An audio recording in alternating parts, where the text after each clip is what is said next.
Ito ang reading mo, Libra. Welcome back to our channel. Naway nasa mabuti kayong kalagayan. While watching the channel, this is a general reading. Kaya nang bahala magpalit ng situation nyo sa reading ko.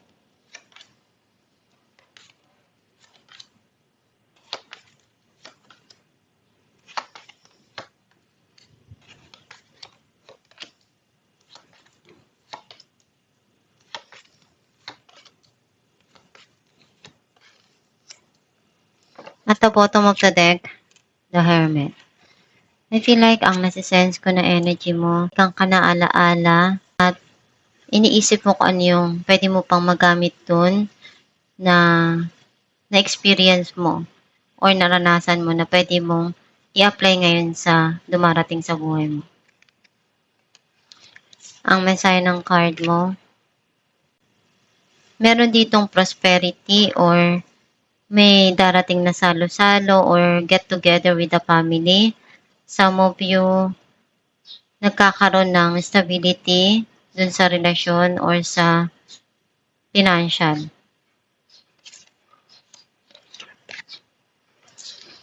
Andun yung pagmamahal nitong tao na to na gusto niyang ipakita at iparamdam. Gumagawa ka ng paraan sa mga gusto mo sa buhay at sa mga pangarap mo. Meron kang hinihintay or may gusto kang puntahan. Some of you may desisyon kang kailangan na gawin. Some of you pwedeng travel.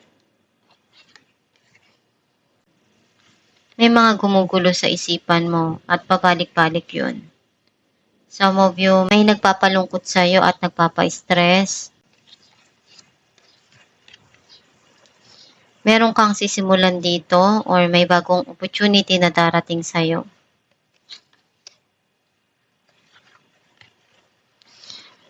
Merong darating na magandang balita or iniisip mo kung ano yung pwedeng gawin dun sa dumarating sa buhay mo or kung ano yung gagawin mong paraan para makuha kung ano yung gusto mo at magpapasaya para sa'yo.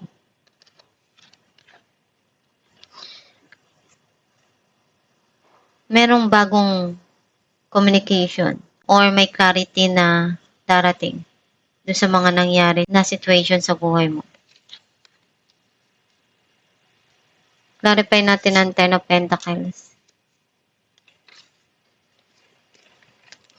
Death and the Chariot. May darating dito na transformation sa financial or sa relasyon. Magkakaroon ng stability. Clarify natin ang The Magician. Six of Pentacles and the Tower. Nagkaroon na ng end yung mga nangyari sa buhay mo na feeling mo nagmakaawa ka dun or may mga bagay na nagbigay ka ng sobra-sobra pero walang bumalik. Ngayon, ginagawan mo ng paraan kung ano yung dumarating sa buhay mo na maging okay lahat. Clarify natin ang Nine of Swords. Knight of Pentacles and Ace of Swords.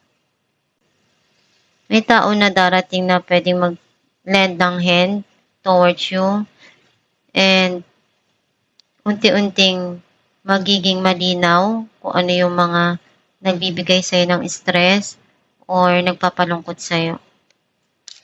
Clarify natin ang Page of Wands or andun yung pagsusumikap mo para makuha kung ano yung magpapasaya para sa'yo or mag-aalis ng kalungkutan mo.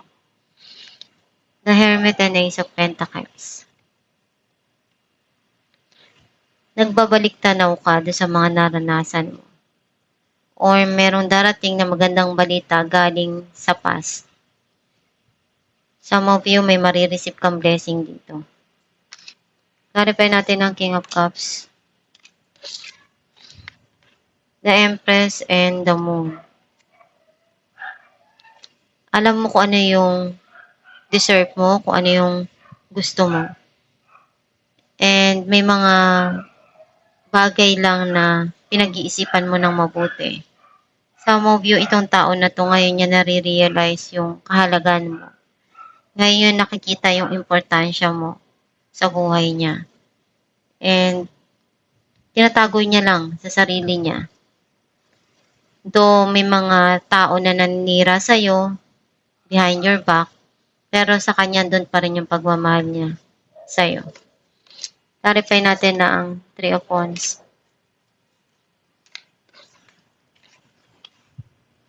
Nine of Pentacles and the Hierophant. Kung ano yung magpapasaya para sa'yo, yun yung gawin mo. Kasi nakikita ko dito na unti-unting magiging stable yung income mo, yung career mo, and masaya ka sa kung ano yung ginagawa mo.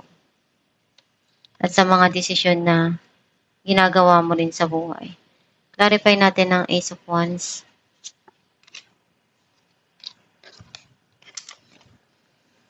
Eight of Pentacles and Page of Cups. Andun yung pagsusumikap mo dahil para dun sa mga mahal mo sa buhay or para sa anak mo or sa kapatid mo. Some of you, may opportunity na darating sa buhay mo at igagrab mo yun and gagawin mo lahat ng paraan dahil masaya ka sa kung ano yung ginagawa mo. Clarify natin ang Ace of Swords.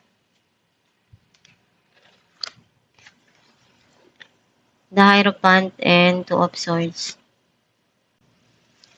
Kung ano yung pagsubok na pinagdaanan ng relasyon, na-overcome nyo yun. Ngayon, malinaw na kung ano yung gusto nyo at kailangan dun sa relasyon. Some of you, kung ano yung desire ng puso mo, yun yung gawin mo. Kasi may mga bagay na tapos na sa nakaraan na hindi mo na may babalik.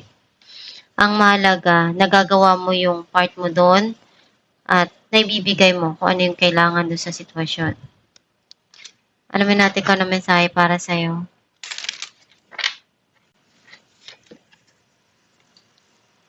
Appreciation dissolve all blocks to the presence of my super attractor power. Ang mensahe para sa'yo na kailangan mong i-appreciate kung ano yung binibigay sa'yo, whether it is problem or not. Ang mahalaga, may mga bagay na na-experience ka doon, na natututunan mo. Gawin mo lang palagi kung ano yung magpapasaya para sa'yo, at ibigay mo kung ano yung best mo para malagpasan mo yung mga pagsubok, at magawa mo kung ano yung tama doon sa sitwasyon na kailangan. Basta ibigay mo lang kung ano yung kaya mo.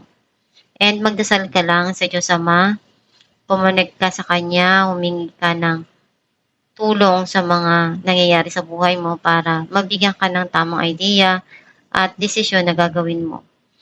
And i-attract mo kung ano yung makakabuti para sa'yo at kung ano yung gusto mo para iyon yung ibigay ni universe sa'yo. At itong yung reading Libra, kung nakaresonate ka, kindly comment down below. Thank you for watching.